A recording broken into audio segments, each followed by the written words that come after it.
सियालकोट के अंदर आज वो सियालकोट, ध्यान देना, आज पाकिस्तान की सीमा में जब देश का बंटवारा हुआ तो पाकिस्तान की तरफ चला गया सियालकोट।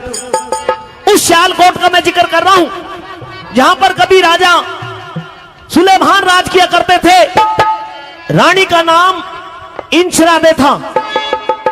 घर में कोई संतान नहीं थी।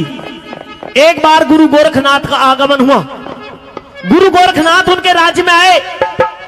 राजा ने और रानी ने गुरु की सेवा की और सेवा से प्रसन्न होकर के गुरु ने वरदान दिया कि आपने पुत्र की चाहत में हमारी सेवा की है, हमारे संतों का भाव किया है, हम आपको आशीर्वाद देते हैं, आपके घर में पुत्र के रूप में संतान पैदा हो जाएगी। गुरु गोरखनाथ के वरदान से राजा सुलेमान के घर में, जिन्हें शालभान भी बोलते हैं, उनके घर में एक संतान का जन्म हुआ। जब वो संतान पैदा हुई तो ब्राह्मण ज्योतिषियों को बुलवाया गया और उन्होंने उस बच्चे को पैदा होते इस बच्चे के बारे में देखा तो राजा को सलाह दे दी कि राजा और रानी की नजर इस बच्चे के ऊपर 12 साल तक नहीं पड़नी चाहिए। 12 साल तक ये माता पिता की नजरों से दूर रहना चाहिए, वरना ये बच्चा जीवित नहीं रह पाएगा। तो राजा शालभान ने अपने उस बेटे पूर्णमल को, जिसका नाम पूर्णमल रखा, उसको 12 साल के लिए भंवरे में पहुंचवा दिया। वहीं पर उसका लालन पालन, पढ़ाई लिखाई, शिक्षा दीक्षा सब कुछ करवाई। और बताते हैं 12 साल की उम्र में उस पूर्णमल को पूर्ण ज्ञान हो गया। राजा के बेटे थे, सबको पता था कि अब भंवरे से बाहर आने वाले, रिश्ते आने शुरू हो गए। लेकिन पूर्णमल की सलाह जानी गई तो पूर्णमल ने गृहस्थ को अपनाने से मना कर दिया कि मैं शादी नहीं करूंगा। राजा को जब यह पता चल गया कि बेटा शादी नहीं करेगा तो वंश आगे कैसे बढ़ेगा, तो राजा शालभान ने दूसरी शादी कर ली। और दूसरी जो रानी घर में आई उसका नाम न्यूनादे था। अब जब पूर्णमल 12 साल पूरे करने के बाद में भंवरे से बाहर आए, अपने पिता को जाकर के उसके चरण छुए, उनको नमन किया, तो पिता ने आदेश कर दिया कि बेटे अपनी जननी माता के चरण बाद में छूना, पहले अपनी मौसी के दर्शन करके आओ, उसके चरण स्पर्श करके आओ, नहीं तो बुरा मान जाएगी। तो पूर्णमल जब पहुंचे मौसी के दर्शन करने, पूर्णमल के रूप को देख करके उस मौसी की नीयत में खोट आ गया। पूर्णमल के रूप पर फिदा हो गई, हाथ पकड़ लिया और ये कहा कि तू मुझे मौसी मत कह, मेरा पति बनकर के इन महलों के अंदर रहे। लेकिन पूर्णमल ने हाथ छुटाया और कहा कि तू मेरी धर्म की मां है, मेरे बारे में इस तरह की सोच ना रख। हाथ छुटा करके पूर्णमल वहां से आए। मौसी ने सोचा कि कहीं ऐसा ना हो राजा से जाकर के तेरी शिकायत कर दे। सर के बाल बखेर लिए, हाथों की चूड़ियां फोड़ ली, तन के कुछ वस्त्र फाड़ लिए और अंधेरे महल के अंदर, यानी कि महल में पलंग से नीचे लेट गई है। राजा के पास में खबर पहुंचवा दी, रानी की तबीयत बहुत ज्यादा खराब है। अब राजा शालभान आए हैं तो कैसे दोनों के बीच में सवाल जवाब हो रहे हैं। रानी, रानी, रानी, रानी न्यूनादे, रानी,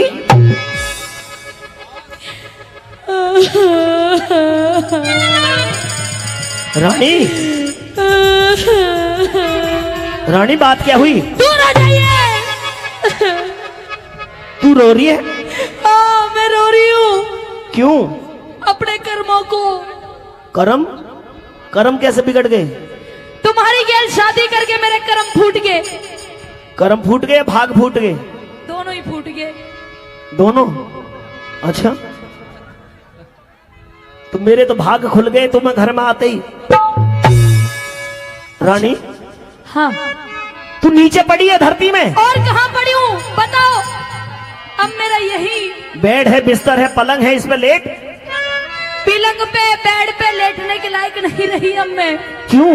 अब मैं तो धरती पे ही रहूंगी महाराज। रानी, तेरे हाथों की चूड़ियां कहाँ गई? टूट गई। टूट गई? टूट गई? अभी मैं जिंदा हूं, अभी से कैसे टूट गई? रानी, जिंदे हो? हाँ। तो जिंदे होने का प्रमाण दो। प्रमाण तेरे सामने हूं। क्या फायदा इस प्रमाण का? और कैसा प्रमाण चाहिए तुझे? आज महलों में कितने दिन में आए हो?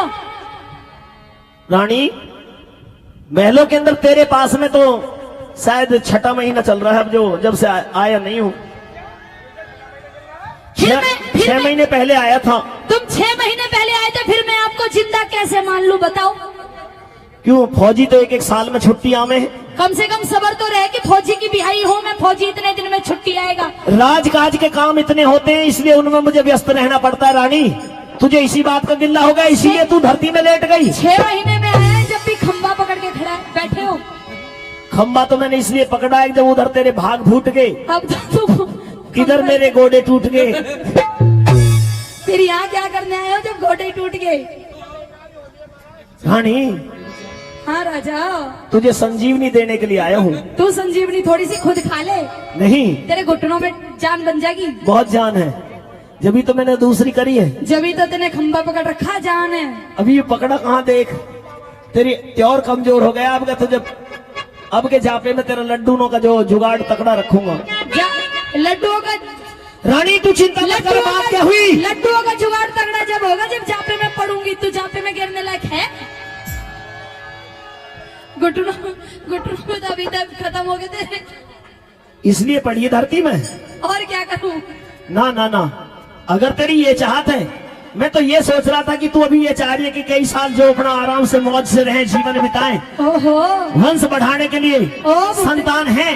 बड़ी रानी ने सारी जिम्मेदारी उठ ली, इसलिए मैं तो ये चाह रहा था कि तू अपना आराम से रहना चाह रही है। हाँ। हाँ, क्यों आए हो यहाँ, ना बताओ? तेरा हाल चाल जानने के लिए। मुझे पता लगा कि तू बीमार है बहुत ज्यादा। मेरा हाल बेहाल है। कैसे? किसने बेहाल कर दिया तेरा हाल? तेरे ये चुनरी कैसे फट रही है? जसवंत ने फाड़ी। जब 6 महीने में महलों में आएगा, फिर तो दूसरा ही चुनरी फाड़ेगा। लेकिन रानी, ऐसा तो नहीं होना चाहिए। तू तो एक पतिव्रता नार है। हाँ, मैं ही तो पतिव्रता नार हूँ। तो मैं भी। लेकिन रांड रंडापा जब काटे, जब रंडवा काटन दे। अच्छा, रंडुओं का पड़ोस हो रहा है। हाँ। लेकिन रानी, मैं कुछ पूछना चाह रहा हूँ। क्या पूछना चाहते हो? अच्छा, उठ क्यों तले पड़ी मेरी नार? तू नीचे मत ना गिले। मने मते ना छेड़े भरता। मैं तुझे छेड़ नहीं रहा, मैं तो तेरा हाल चाल पूछ रहा हूँ। मैं तो तेरा पति हूँ, मेरे अलावा ये हक और किसी को है ही कहाँ। अच्छा। हाँ, ये हक या तो मुझको है या भगवान को है। अच्छा। हाँ। कैसे? उठ क्यों तले पड़ी मेरी नार? मने मते ना छेड़े भरता। उठ क्यों तले पड़ी मेरी नार? मने मते ना छेड़े भरता। तेरे से बोलिया ना चाहती। कैसे भी लग रहा है? धक्का मार रही है अपने पति में। और किसी में मारो धक्का। मने मते ना छेड़े भरतार तेरे ते बोलिया ना चाहती। अंधेरे गुबार महल में क्या? दीवाना पाती। उठ क्यों तले पड़ी मेरी नार? मने मते ना छेड़े भरतार तेरे से बोलिया ना चाहती। अंधेरे गुबार महल में दीवाना पाती। उठ क्यों तले पड़ी मेरी नार?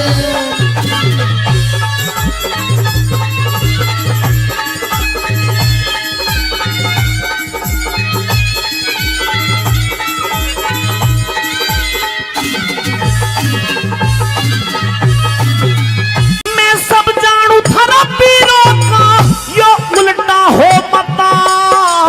अरे उल्टा हो मता। नईब पढ़ूंगी तू है, मैं मरूंगी मैं, छोड़ मुझे। ये पोल टेढ़ा हो रहा, देख ले, ये पिलर टेढ़ा है। छोड़। कोई दिक्कत, कोई परेशानी? युवा रहा, छोड़ो। ले ईब पढ़ूंगी कुएं में, तने लाग जा पता।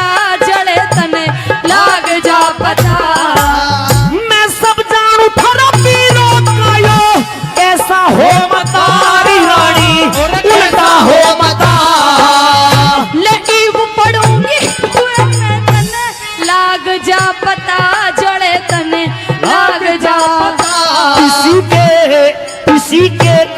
हुई मेरे ते, शिव तक डटी शर्म तेरी से, किसी के खता हुई मेरी से, शिव तक डटी शर्म तेरी से, मैं अपने घर चली जाती।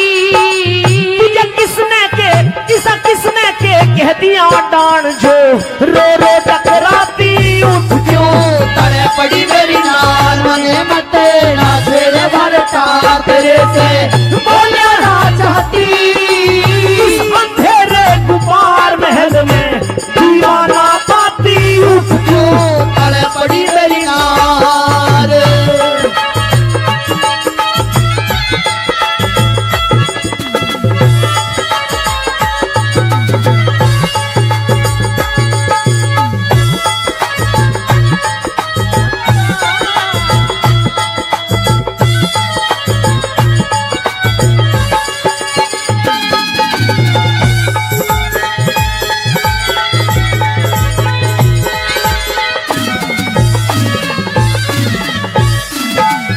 बाग बगीचा तालाब बावरी, ये बाग बगीचा तालाब बावरी, सब तेरी जाजाद हो रानी, सब तेरी जाजाद। तेरे तेरे बोलिया न सुन सुन पड़गी छाती के मराद, छाती के मराद। ये बाग बगीचा तालाब बावरी, सब तेरी जाजाद हो रानी, सब तेरी जाजाद। तेरे तेरे बोलिया न सुन सुन पड़गी छाती के मराद, छाती के मराद।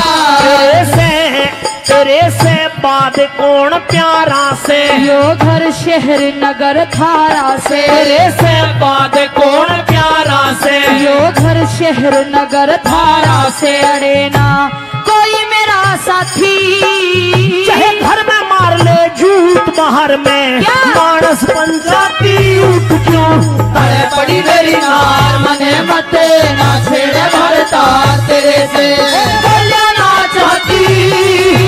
अंधेरे गुबार महल में दीवाना बाती उठ क्यों, तड़े पड़ी मेरी नाल।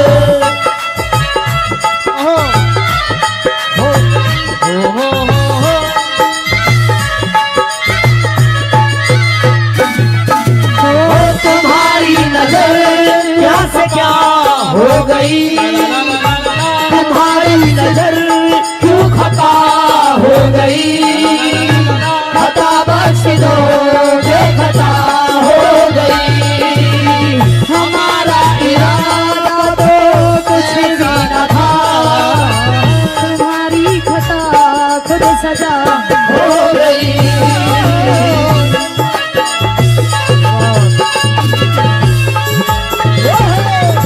क्या करे गुलजार मासेगी।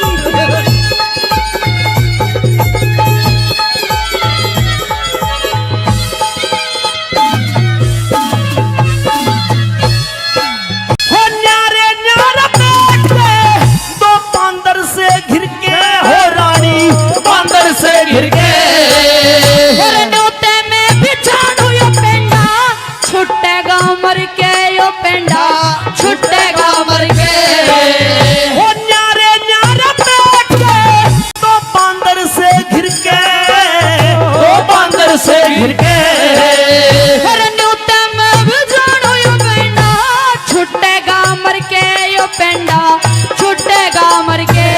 वो कुछ करके बैठ समाई, थारी दोनों बाकी ना बनो लुगाई मेरी ना और बड़ी छाती।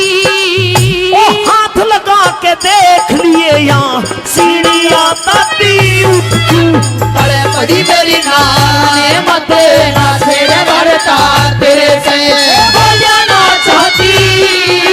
अंधेरे गुबार महल में दीवाना बाती उठ क्यों, तड़े पड़ी मेरी नाल।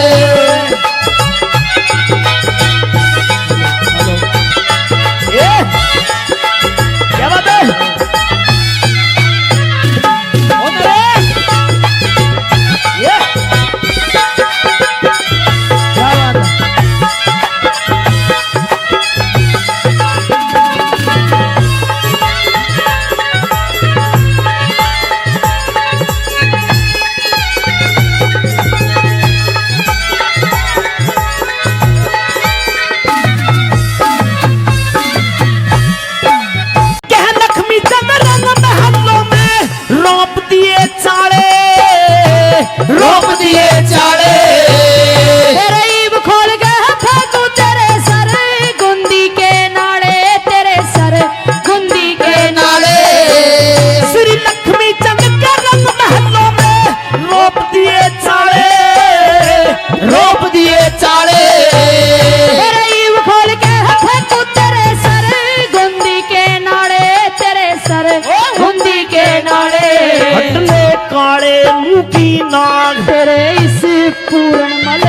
आग हटले काले मुंह की नाग। हेलो, तेरे इस पूर्ण मल ने हेलो। आग बाल दी।